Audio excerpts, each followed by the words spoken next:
안녕하십니까, 무게한 주주입니다. 오늘은 주식 시장이 좀 많이 빠졌죠, 글로벌적으로. 그래서 앞으로 좀 걱정되시는 분들이 많을 것 같아서 오랜만에 시황 분석을 해보려고 합니다. 참고할 만한 레포트는 오늘자로 나온 건데, KB증권에서 한인환 애널리스트 분이 작성하신 레포트를 같이 한번 보도록 하겠습니다. 오늘 증시 하락에 대한 세 가지 체크 포인트인데, 첫 번째로 금일 증시 하락에 중국 금융시장 불안이 지속되고 있는 것과 미국의 부채 한도 협상 실패 가능성이 있는 것 같아요. 그래서 표면적인 이유에는 홍콩 증시가 재차 하락 중인 영향이 크다고 판단이 되고, 숨겨진 이유, 이거는 7월 31일에 끝나는 미국 부채 한도 유예 협상입니다.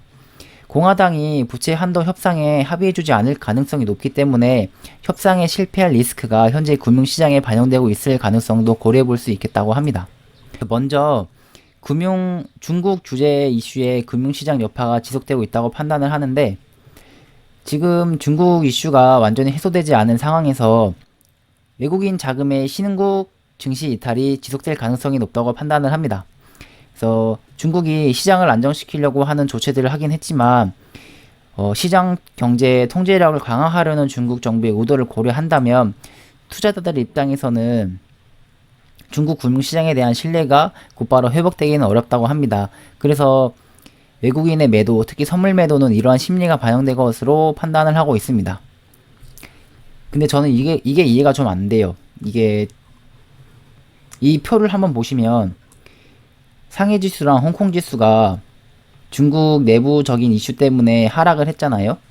그때 우리도 같이 하락을 했습니다. 그러면은 같은 아시아니까 같이 하락을 할 수 있다고 생각을 해볼게요. 근데 그 다음날에 항생 지수랑 상해 지수가 또 하락을 했습니다. 근데 우리는 오히려 디커플링으로 상승을 했어요. 이때부터는 항생 지수랑 상해 지수의 영향을 받지 않는 시기잖아요. 근데 오늘은 홍콩 지수, 이 항생 지수랑 상해 지수가 하락을 했는데 우리는 하락폭이 더 커요, 오히려.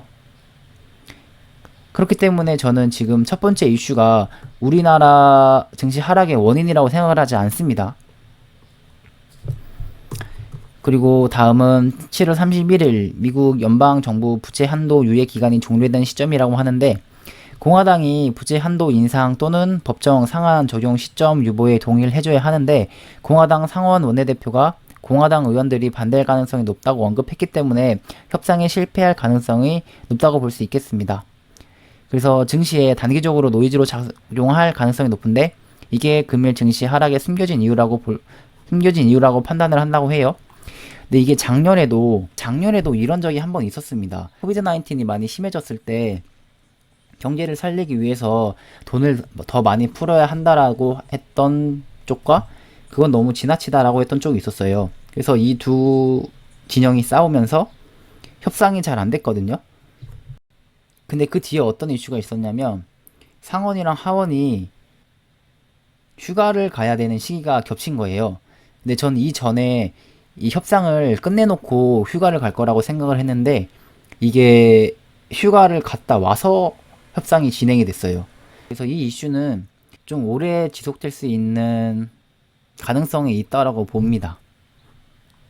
그래서 이 두 가지 이슈 때문이라면 불안한 흐름이 계속될 수 있지만 낙폭이 크진 않을 것으로 보고 있어요.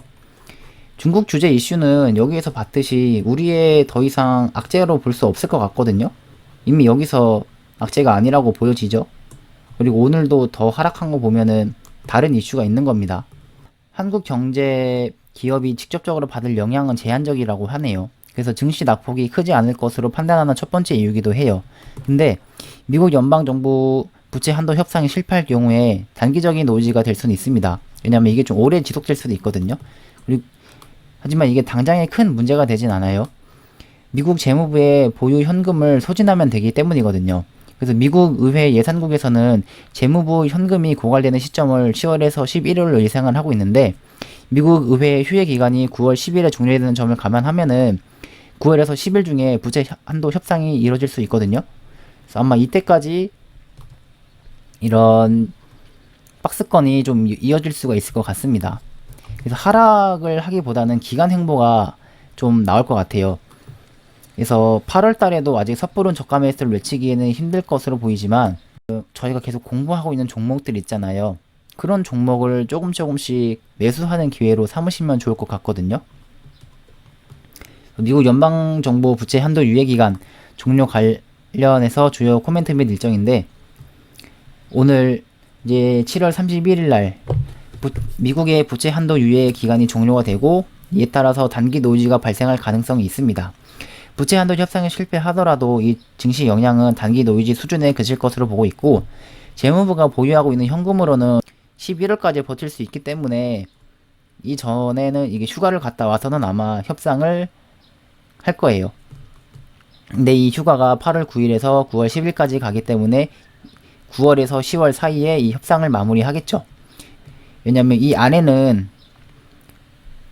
11월까지는 재무부에 현금이 있기 때문에 이 고갈되기 직전에 아마 서로 타협을 할 것 같습니다. 그래서 지금 증시 하락의 원인에는 이 정도가 있는데, 저는 이러한 이슈로는 하락이 제한된다라고 보고 있습니다. 그래서 많은 분들이 요즘에 기술적 분석으로 증시를 예측하시는 분들이 많더라고요. 근데 전 한 가지 말씀드리고 싶은 게, 증시는 이거는 절대적인 불변이에요. 증시는 결국에는 우상향이다라고 보셔야 해요. 여기서 거래량이 이렇게 많이 터진 날부터 5년 동안 주가는 상승을 했어요. 이렇게 단기적으로는 물론 빠질 수가 있습니다. 하지만 5년 동안 상승을 했어요. 여기 보시면 이제 시작했잖아요. 저희는 거래량이 계속해서 증가하고 있잖아요. 저희도 조금 더 진짜 긴 호흡으로 들고 가시면 됩니다. 저는 이 말씀을 좀 드리고 싶어요. 지금 여기를 이탈한다고 해서 주식을 다 팔고 현금을 보유하는 것도 좋습니다. 하지만 삼성전자 같은 거 들고 계신 분들이 증시 빠질 것 같다 해서 손절할 필요는 없잖아요. 어차피 갈 건데. 그리고 해외 증시를 한번 볼게요. 일단 홍콩 증시를 먼저 보면은 주가가 이렇게 빠졌죠. 그리고 올랐다가 지금 이렇게 다시 상승할 수 있을 거라고 보거든요. 이것도 하락이 좀 제한되고 있어요. 왜냐면 아직은 이렇게 상승이 나온다면은 지금 저점이 이렇게 올라가고 있는 게 보이시죠? 아직은 확실하게 추세가 상승으로 돌아선 모습은 아니지만, 그래도 저는 이게 저가 매수가 이렇게 계속 들어올 수 있다라고 보거든요. 그리고 상해 종합 지수도 한번 볼게요. 이것도 계속 이만큼 빠진 이후에 빠질 때마다 지금 저가 매수가 계속 들어오고 있죠. 지금 여기 부분은 되게 싸다고 생각을 하는 거예요. 여기 시장 투자자분들이. 그렇기 때문에 홍콩 증시도 더 이상 빠질 구간이 없는 거죠. 그 심천지수도 한번 보면은 이만큼은 빠질 수가 있어요. 예, 충분히 빠질 수가 있는데 이 밑에까지는 너무 빠졌다 라고 생각이 듭니다. 그래서 지금 이렇게 저가 매수가 이렇게 들어오고 있죠. 그리고 제가 예전에 제 영상 계속 보신 분들은 아실 거예요. 제가 대만 가권지수가 빠질 때 우리나라 증시 많이 빠져가지고 걱정하시는 분들이 있을 것 같아서 영상 한번 찍어 드렸었죠. 바로 이때입니다. 우리나라 증시랑 비교해드리면서 공부했었죠. 똑같이 하락이 제한되고 저가 매수세가 들어왔어요. 그리고 주가는 다시 이렇게 상승을 했고 결국에는 전고점을 뛰어넘었죠. 지금 비슷한 모습으로 흘러가고 있는 게 보이시나요? 이건 대만 가권지수예요. 그리고 심천지수, 상해지수 똑같죠? 대만 가권지수랑 홍콩지수 똑같죠? 결론을 한번 말씀드려 볼게요. 우리나라 증시가 더 갈 수 있냐 없냐가 가장 궁금한 거니까요. 결론적으로 저는 우리나라 증시는 더 갈 수 있다라고 봅니다. 왜냐면 이때까지의 상승은 유동성 장세였어요. 돈의 힘으로만 증시가 올라온 시장이었는데 이제는 유동성 장세가 끝나고 실적 장세가 찾아오고 있거든요. 이 유동성 장세에서 실적 장세로 넘어갈 때 주가가 횡보를 하거든요. 이 횡보하는 구간이 있습니다. 지금 바로 그 구간인 것 뿐이에요. 보시면 우리는 계속 박스권으로만 움직이고 있지 크게 하락을 하거나 상승을 하고 있지 않아요. 그래서 지금 이 횡보하는 흐름이 끝난다면은 진짜 실적 장세가 찾아와서 우리도 앞에서 말씀을 드렸던 이 몇 년 동안의 상승을 볼 수 있는 거거든요. 앞으로 상승할 수 있는 종목, 전기차, 바이오, 태양, 풍력, 친환경, 아직 갈 수 있는 섹터들이 굉장히 많이 있습니다. 메타버스까지 포함을 해가지고. 그래서 이제 증시 하락할 거라고 너무 걱정하지 마시고, 그동안에 쳐다만 보고 계셨던 종목을 좀 관심 깊게 보시면은 좋을 것 같네요. 네, 그럼 이것으로 영상 마치겠습니다. 이 영상은 매수 매도를 추천하는 영상이 아니라 함께 공부하기 위한 영상입니다. 이 점 참고하셔서 시청해 주시길 바라며 도움이 되셨다면 구독과 좋아요 부탁드립니다. 감사합니다.